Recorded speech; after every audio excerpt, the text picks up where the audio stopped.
രാജ്യത്ത് ആദ്യം തെരഞ്ഞെടുപ്പ് നടന്ന ഹിമാചലിലേക്കാണ് സ്കേൻ നമ്മൾ ഈ അവിടെയും കടുത്ത പോരാട്ടം തന്നെയാണ്. ഇത്തവണ നമ്മൾ അങ്ങോട്ടാണ് പോകുന്നത്. ലോക്സഭാ തെരഞ്ഞെടുപ്പിനൊപ്പം നടക്കുന്ന നിയമസഭാ ഉപതെരഞ്ഞെടുപ്പ് സംസ്ഥാന സർക്കാരിന്റെ ഭാവി തീരുമാനിക്കുമെന്ന ഒരു പ്രത്യേകത കൂടി ഇത്തവണ ഹിമാചൽ. ഇവിടെയാണ് വിജയകുമാർ ഏറ്റവും പ്രധാനപ്പെട്ട പ്രശ്നം. ദേവഭൂമിയിൽ കാലിടറിപ്പോയാൽ ഉത്തരേന്ത്യയിൽ അധികാരത്തിലിരിക്കുന്ന ഏക സംസ്ഥാനം കോൺഗ്രസിന് നഷ്ടമായി എന്ന് വരും.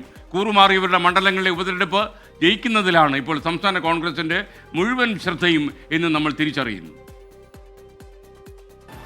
രാജ്യം വീണ്ടും ഒരു ലോക്സഭാ തെരഞ്ഞെടുപ്പ് ചൂടിലേക്ക് പോകുമ്പോൾ തെരഞ്ഞെടുപ്പ് ചരിത്രത്തിൽ അടയാളപ്പെടുത്തിയ നാടാണ് ഹിമാചൽ. സ്വതന്ത്ര ഇന്ത്യയിലെ ആദ്യ തെരഞ്ഞെടുപ്പ് നടന്ന ഇടം.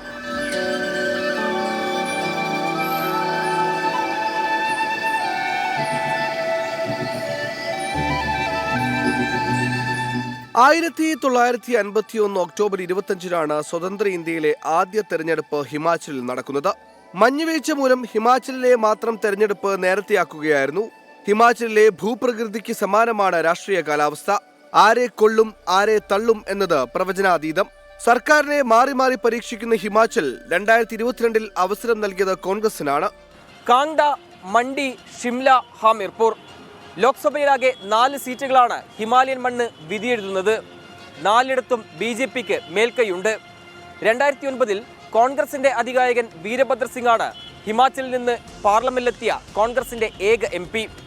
പിന്നീട് നടന്ന 2 തെരഞ്ഞെടുപ്പുകളിൽ BJP തൂത്തുവാരി.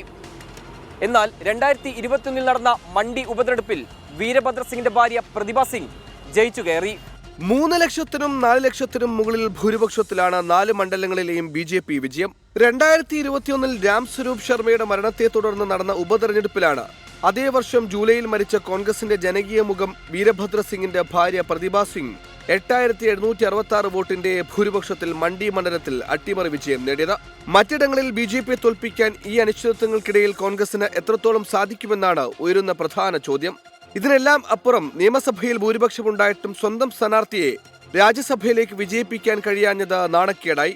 തുടർന്ന് BJPക്ക് വോട്ട് ചെയ്ത 6 അംഗങ്ങളെ കോൺഗ്രസ് സസ്പെൻഡ് ചെയ്തതിന് പിന്നാലെ ഹിമാചലിൽ അരങ്ങേറിയത് നാടകീയ നീക്കങ്ങൾ.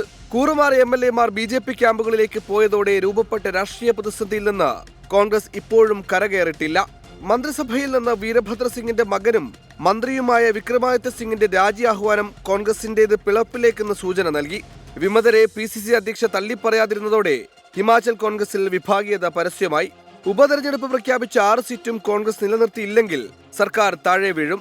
68 അംഗസംഖ്യയുള്ള ഹിമാചലിൽ 6 പേരെ അയോഗ്യരാക്കി. 3 MLA-മാർ രാജിവെച്ചു. ഇതോടെ അംഗബലം 59ആയി. കോൺഗ്രസിന്റെ അംഗസംഖ്യ 40-ൽ നിന്ന് 34ആയി കുറഞ്ഞു. ഉപതെരഞ്ഞെടുപ്പിൽ സിറ്റിംഗ് സീറ്റുകൾ നിലനിർത്താൻ കഴിഞ്ഞാൽ മാത്രമേ സുരക്ഷിതമായി കോൺഗ്രസിന് ഭരണം നിലനിർത്താനാകൂ. ഹാമിർപൂരിൽ അനുരാഗ് താക്കൂറും ഷിംലയിൽ സുരേഷ് കശ്യപ്പുമാണ് വീണ്ടും ജനവിധിക്കിറങ്ങുന്ന സിറ്റിംഗ് MP-മാർ. ബോളിവുഡ് താരം കങ്കണ റണൌട്ടാണ് മണ്ഡിയിൽ BJPയുടെ സ്ഥാനാർത്ഥി. കങ്കടയിൽ പുതുമുഖത്തെ ഇറക്കി മണ്ഡലം നിലനിർത്താനാണ് BJP നീക്കം. കോൺഗ്രസിൽ നിന്ന് കാലുമാറിയെത്തിയ 6 പേരാണ് ഉപതെരഞ്ഞെടുപ്പ് നടക്കുന്ന മണ്ഡലങ്ങളിലെ BJP സ്ഥാനാർത്ഥികൾ.